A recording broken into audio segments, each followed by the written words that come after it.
Tapi yang namanya tugas prodiakon yang utama adalah membantu imam pada waktu ekaristi, betul? Dan menyampaikan komuni kepada orang-orang sakit yang karena tidak mungkin satu-satu ke rumah-rumah, betul? Kalau ada ibadat kematian dan sebagainya dan seterusnya, Romo sudah bisa ya cukuplah. Kalau pemakaman dan sebagainya prodiakon. Itu yang dikerjakan karena Romo tidak bisa semuanya melakukannya. Oke? Nah, sebagaimana dengan pertemuan lingkungan, baik dalam kitab suci, rosario, apapun itu bukan tugas prodiakon. Tugas siapa? Siapa yang bisa?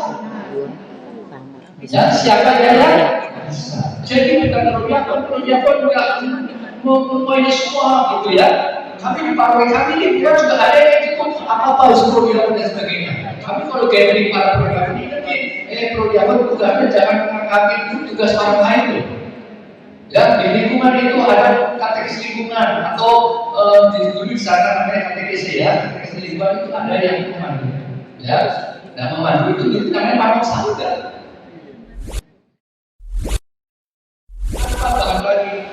Jadi materi ini teman-teman untuk mempersiapkan kita menjadi fasilitator untuk pertemuan seri kitab suci.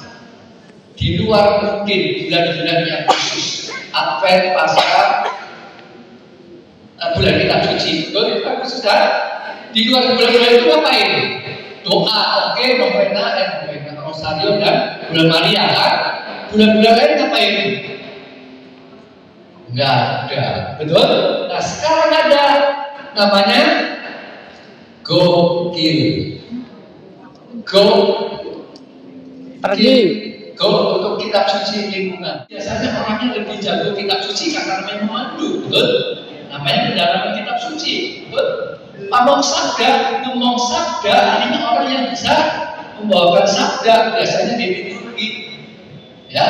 Prodiakon bisa jadi pamong sabda karena membawakan sabda. Apa namanya? Homili atau homili ya namanya ya, membawakan renungan, khotbah gitu ya. Itu pamong sabda. Ya. Kalau fasilitator membawakan seri kitab suci. Jadi apakah harus ahli kitab suci? Tidak.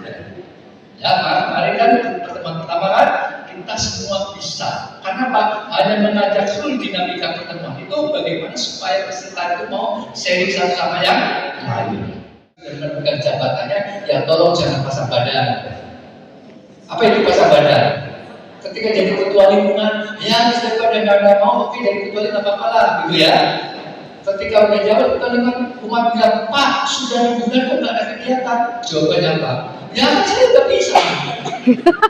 Ya, udah ada ketua lingkungan, ya kan nggak ada yang ngajak mau gitu kan? Setahun nggak ada kegiatan. Kenapa dari tadi? Karena saya tidak bisa. Tapi itu terjabat, betul? Betul. Ya, 3 tahun selesai, gue sudah selesai kan? Waktu jadi lingkungan. Fasilitator juga sama kan? Kalau pertemuan fasilitator yang itu juga ada, berhalangan tiba-tiba spontan siapa aja, betul? Akhirnya tujuh dia sudah terpaksa jadi fasilitator, betul? Ketika sudah dirapat sudah dibaca ini ada yang mau jawab pertanyaan satu nggak ada pas lewat jadi selesai betul selesai maka bilang kok begini aja kenapa saya nggak bisa nah, tapi ini kan bawain betul ya karena Tuhan ada tinggal dibaca betul itu artinya orang yang mau tapi belum bisa. Banyak ya? ternyata banyak atau tidak umat kita banyak yang mau. Jadi kalau teman-teman jangan menuntut pada pengurus gereja untuk orang yang mampu semua, betul? Ya, jadi kita nggak bisa menuntut, ya, karena mereka punya keterbatasan juga, sama seperti kita, betul? Ya, mau sih jadi ketua lingkungan, tapi aku udah mampu, merasa. Tapi ketika dipaksa-paksa, yang ketiga tidak mau jadi yang bisa ya sudah masuk kota, ya. Oke, nah teman-teman sekarang posisi kita di mana? Ketika kita mau melakukan sesuatu dan sekarang bisa, saya yakin saya harus bisa. Oke, nah ini saya ada sedikit metodenya supaya semua bisa. Ya, apa itu metodenya? Ini sebenarnya metode yang saya pegang sejak tahun 80 di mana-mana. Lama. Waktu itu saya belajar jadi marketing. Mau itu orang banyak, betul? Saya ingin sehat, mau, betul? Ingin kaya, mau, ingin pintar, mau, semuanya mau itu banyak. Tapi jangan hanya sekedar mau aja. Kalau kita memang mau dengan sesuatu yang kita mau, cari pengetahuannya, betul? Ya, cari pengetahuannya, ilmunya. Ya, baik melalui kursus, baca buku, tanya orang, sharing dengan orang, pengetahuannya itu harus kita lakukan. Oke? Setelah dapat pengetahuannya cukup, teman-teman coba bayangkan, saya ingin sehat, oke, cari pengetahuannya supaya sehat, tahu? Bagaimana? Nah, jadi harus selalu Latihan. ya, ingat ya, ini artinya teman-teman kita setelah bicara keterampilan ini apa itu teman-teman saya sebutkan ya, keterampilan yang kita miliki kita langsung punya sikap berikutnya. Saya ingin lebih maju lagi, saya cari pengetahuan lebih dalam lagi, praktekkan lagi ya, ini melingkar terus. Dan itu tugas seorang murid. Oke? Dan kami para pembina di Sekina ini juga punya komitmen sebagai murid yang selalu belajar. Info mungkin pertemuannya like to Bible, ya. Ceritanya apa like to Bible? Ya, kehidupan dulu cerita itu. Ada kasus apa, cerita apa, betul? Sharingkan, kita sharing, baca kitab suci kan? Apa firman Tuhan tentang masalah tadi, ya? Itu artinya like to Bible. Nah, cuma 2 metode itu. Ya, jadi teman-teman pertemuan alurnya seperti itu. Ya, Bible to life to. Jadi kitab suci itu kehidupan itu kitab suci. Ya. Tapi nggak parah gua kan. Juga nggak sama diribukan. Khusus saja kitab Amos. Ya, Diribukan. memang beberapa pertemuan itu cocok. Dari Amos 1 Udah pada deg-degan nggak dapat itu sarjana. Biasanya teman-teman ada cerita, mungkin ada yang ingat. Ya, Amos program pernah dimasukkan di dalam beberapa pertemuan bulan kitab suci yang temanya Nabi Amos, masih ingat? Ya, itu biasanya digambar dulu kan, karena kayak komik tuh. Ya, nah itu like to Bible. Ya, dan kembali ke praktis kan untuk alur. Berikutnya menunjukkan kepedulian sosial dan keberanian untuk bertindak. Ujung-ujung semua pertemuan adalah untuk melakukan aksi. Apalagi akhir bantuan, ada dana solidaritas. Kalau kita bisa bertahan buku simpan, ya, kayak saya bisa membantu. Ada jalannya, dananya bisa. Cuma umat kadang malas, ya, akhirnya dananya banyak yang apa-apa nggak dipakai kan. Cuma ada beberapa wilayah yang aktif, baru dapat dananya, bikin batu saluran, lancar saluran, dan segala macam-macam itu. Nah, buat saya itu keliru. Sekarang tidak. Ya, kalau dulu yang nanya boleh sekarang program sih nggak tahu ya, misalnya kalau dia boleh ditanya Pak. Tapi kami dari banyak pengalaman tentang saya prodiakon lumayan dari tahun 97. Ya, dari mungkin saya jadi prodiakon sampai sekarang. Tapi yang namanya tugas prodiakon yang utama adalah membantu imam pada waktu ekaristi, betul? Dan menyampaikan komuni kepada orang-orang sakit yang karena tidak mungkin satu-satu ke rumah-rumah, betul? Kalau ada ibadah kematian dan sebagainya dan seterusnya, Romo sudah bisa ya cukuplah. Kalau pemakaman dan sebagainya belum diatur. Itu yang dikerjakan karena Romo tidak bisa semuanya melakukannya. Oke? Dan sebagaimana dengan pertemuan lingkungan, baik dalam kitab suci, rosario, apapun itu bukan tugas prodiakon. Tugas siapa? Siapa yang bisa? Ya, siapa yang bisa? Jadi bukan prodiakon juga mempunyai semua gitu ya. Kami di paroki kami ini juga ada yang ikut apa usul prodiakon dan sebagainya. Kami kalau kayak di para prodiakon ini, prodiakon tugasnya jangan mengangkat tugas orang lain tuh. Ya, di lingkungan itu ada katekis lingkungan atau di sana namanya katekis ya, katekis lingkungan itu ada yang memandu. Ya, nah memandu itu namanya pamong saudara. Ya, itu bukan tugas prodiakon dari siapanya. Jadi kalau ada ungkapan seperti itu, ya mungkin itu bicara paroki ya, tapi bicara prodiakon itu atau enggak, saya nggak berani menyalahkan pokoknya. Kalau kita betul, kita mempraktekkan bagaimana dulu firman itu hidup dalam aku berbagi karena itu. Kita tahu semua ya, saya tanya ini kita mana itu? Jadi dia tahu, tapi dia itu orang Katolik. Oke, ya, jadi kitab suci kita buka, kemudian menyebut lebih jelas kitab namanya apa, ayatnya sebutkan, ya, suasana tenang tetap, ya, tanpa bisik-bisik itu kan kadang suka gitu kan. Oke, ketika suasana cukup, ya sudah, ya, jangan terlalu lama juga, nanti pada tidur, ya. Dalam keheningan mereka menjaga Tuhan menyapa. Nah, kalimat saya, bukan kalimat kita. Ya, saya bukan mengalami itu pengalaman saya. Ya, bukan kita. Kalau kita kan rasa kita persetujuan yang lain, betul? Ya, tidak saya. Ya, dan ketika menyampaikan itu sudah seri kita sudah selesai. Jangan disambung. Bagaimana dulu teman-teman? Wah, kalau mereka itu nanti jangan lagi. Mengaku, betul kan? Ngurus itu banyak orang sibuk punya kegiatan kantor dan sebagainya. Oke, yang dagang dari kantor, dari toko atau di apa harus diomelin pelanggannya. Oke, dari kantor harus berdebat sama kliennya. Apa ada macam-macam keributan. Bukan masuk itu. Pertemuan di lingkungan atau pertemuan di rapat pleno ini gitu, betul? Serta yang lain mau apa ini aja dibuat dari ribut malah, betul? Ya, karena apa? Belum diadukan, apa di calling down, apa namanya? Suasana hatinya, ya. Maka nyanyi itu perlu, ice breaking itu perlu. Silakan, ya. Kami di Pembaru Karismatik di Sejina setiap pertemuan rapat apapun selalu dimulai dengan nyanyi, ya, supaya ada yang, ya, boleh sekarang. Mulai mempersiapkan diri untuk seri-seri yang akan disampaikan.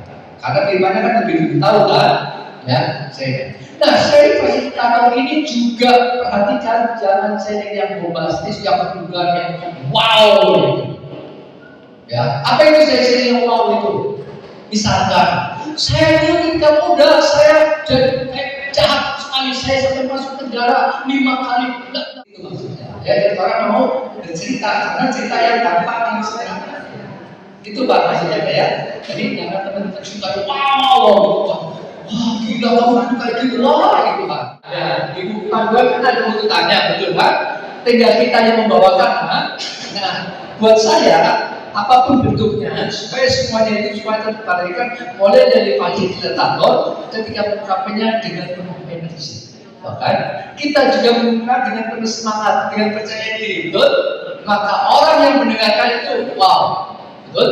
Coba teman-teman kalau ada teman yang mau ngajak main, tapi mau main atau keluar itu, tapi datangnya sudah loyo gitu.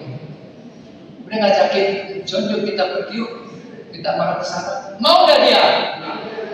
Kenapa? Ya, atur aja dulu, bagaimana baiknya? Pak, kalau kayak kita dari depan dari tengah ini tetap harus dibagi Pak. Monggo dibagi aja. Akhirnya begini kita bagi. Satu kelompok cuma masing-masing 10 orang. Ya, jadi banyak kelompok kumpul, ya tetap karena kelompoknya ruangannya seperti itu ya. Giliran nanti ya, kayak sarang tahu nih.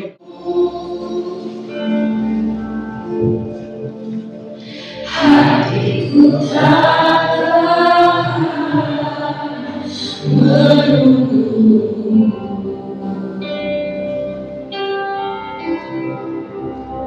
Selamat malam untuk Bapak Ibu semua. Mari kita mulai dengan sabda kita dengan tanda kemenangan Kristus dalam nama Bapa, Putra dan Roh Kudus. Amin. Lilin ini adalah tanda bahwa Yesus berada di antara kita dan Yesus berkata kepada kita sekarang, jika seorang mengasihi aku, ia akan menuruti firman-Ku. Kita sekarang diingatkan akan Yesus pewarta Injil yang pertama dan terbesar berada di sini bersama kita. Dia hendak berbicara kepada kita tentang iman yang bertumbuh melalui penghayatan akan firman Allah. Marilah kita mendengarkan sabda Tuhan diambil dari Timotius 3 ayat 14 sampai dengan 17. Namun hendaklah engkau tetap berpegang pada kebenaran yang telah engkau terima dan yakini, dengan selalu mengingat orang yang telah mengajarkannya kepadamu. Ingatlah juga bahwa sejak kecil engkau sudah mengenal kitab suci yang dapat memberi hikmat kepadamu dan menuntun engkau kepada keselamatan melalui iman kepada Yesus Kristus. Keselamatan melalui iman kepada Yesus Kristus. Seluruh kitab suci diilhamkan Allah dan saat untuk mengajar, untuk menyatakan kesalahan, untuk memperbaiki lakuan, dan untuk mendidik orang dalam kebenaran. Demikianlah sabda Tuhan.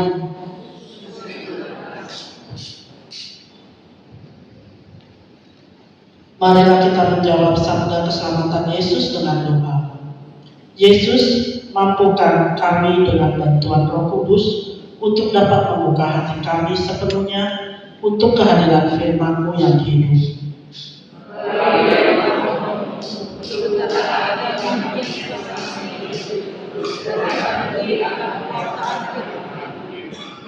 Yesus, dengan dorongan Roh-Mu, Engkau menyadarkan kami akan manfaat dari membawa dan menghayati firman-Mu.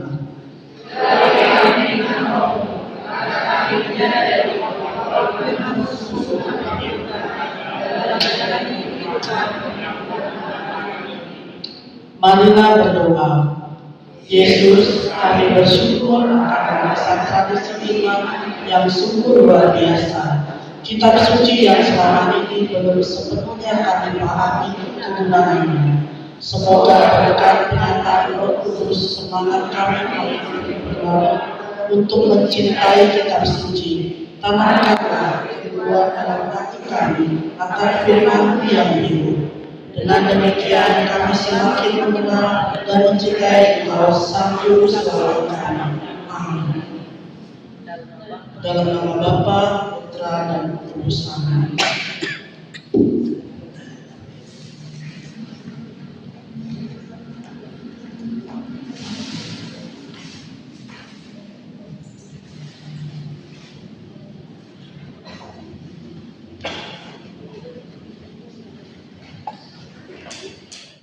Dibalik kan lebih luas, pakai kursi geser, kalau duduk gitu ya, atau kalau memang pakai tikar ya, pokoknya 100 tadi ya, lebih baik bagi-bagi 8 orang kita di 12 kelompok, ya, paksa gitu ya.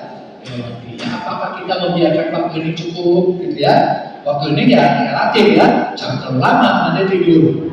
Atau apa yang kita tahunya nggak mau berbagi, oh biarlah banyak pentingnya gitu kan, jadi nggak banyak yang ngomong gitu ya, jangan juga ya, menghindar namanya itu ya. Kemudian apakah waktunya dalam pada singkat untuk hal yang langsung, mari kita satukan dengan doa yang lancar ke Yesus langsung, apabila apa semua betul ya, kita belajar untuk berdoa didengerin orang ya, suaranya mana apa supaya orang bisa mengamini betul. Ya, orang negeri doanya apa kita kan tahu, suruh ambil aja bagaimana caranya gitu ya. Jadi doa kita belajar supaya didengar orang. Jadi kalau ngomong saya nggak bisa berdoa, bohong, betul nggak? Karena apa? Kalau di rumah doa sendiri panjang, betul nggak? Mintanya macam-macam, betul nggak? Nah ini pertemuan yang mendoakan orang doakan apa pendek, kenapa bilang nggak bisa? Ya kan? Doa orang sakit kalau besok, kalau coba teman-teman kan suruh isi evaluasi pembimbingan. Itu buat apa? Supaya kami juga bisa memperbaiki diri. Saya belajar memperbaiki diri sebenarnya itu semangat pertobatan. Ya, karena kita nggak sempurna, betul? Bertobat itu artinya ingin memperbaiki diri. Jangan bilang, kan saya sudah ikut sakramen tobat, memang selesai. Ya, ikut sakramen tobat, belum. Ketika sakramen itu hanya niat, betul? Ungkapan. Tapi tobatnya kapan? Ya sepanjang hidup kita, betul? Apa kita udah itu sakramen tobat kemudian aku jadi orang suci? Enggak, tentu ada dosa, ada lagi. Terakhir, ya teman-teman, ini yang wajib harus kita hindari, ya, menggurui, berkhotbah, bertele-tele, masih yang kemarin nih, orang, mengambilkan kebicaraan orang lain, menyalahkan pendapat orang lain, menyimpang dari topik. Menyimpang dari topik itu tadi kita tidak tepat teks. Tidak. Membahas itu artinya, Pak, teks ini artinya apa ya? Itu pendalaman kitab suci. Ya, kalau kita hanya kitab suci silakan. Tapi kalau enggak, kita museum, enggak. Ayo supaya adil kita serinya dari kanan ke kiri ya. Hindari itu. Kenapa harus hindari? Karena supaya orang bisa saling mendengarkan. Kalau tidak, kalau dipakai seri berurutan, tidak pada mendengarkan. Kenapa? Mendengarkan dirinya sendiri. Teman-teman bisa lihat urutan seperti ini. Kalau saya minta teman-teman kita sharing ya, tapi di sini ya, ngomonglah pengalaman hidupnya secara pendek. Mulai dari kiri ya, setuju? Setuju. Yang kiri maju karena pertama kan? Ya sudah ngomong apapun dilakukan ya ngomong aja betul. Yang kedua ngapain? Dengerin? Itu aja. Betul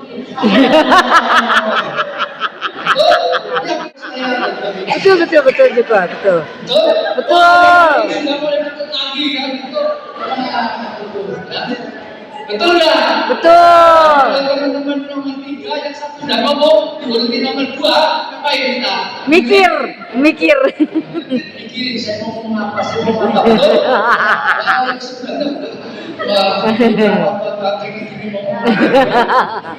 Nah, ini yang saya maksudkan. Ya, jadi kalau tadi ngomong supaya hadir seperti doa dan sebagainya, saya itu tidak seperti itu. Ya, orang bisa tidak siapa yang mau dan siapa yang siap.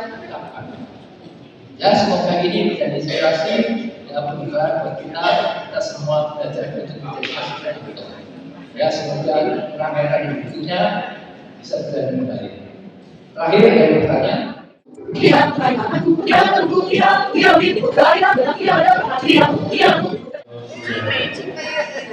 Duduk.